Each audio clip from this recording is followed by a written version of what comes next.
اعوذ باللہ من الشیطان الرجیم بسم اللہ الرحمن الرحیم الصلاۃ والسلام علیکہ یا رسول اللہ وعلی آلکہ و اصحابکہ یا حبیب اللہ۔ روزہ دار کی دعا رد نہیں ہوتی۔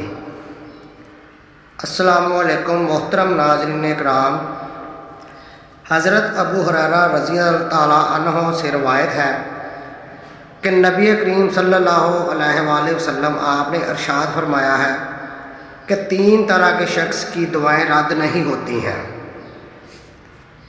وہ 3 اقسام کے شخص یہ ہیں: روزہ دار کے افطار کے وقت کی گئی دعا، عادل اور ایماندار بادشاہ کی مانگی گئی دعا، اور مظلوم کی مانگی گئی دعا رد نہیں ہوتی۔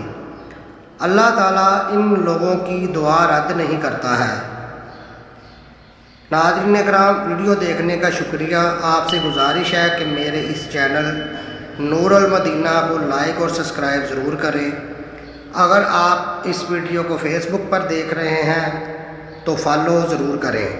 شکریہ۔ اللہ حافظ۔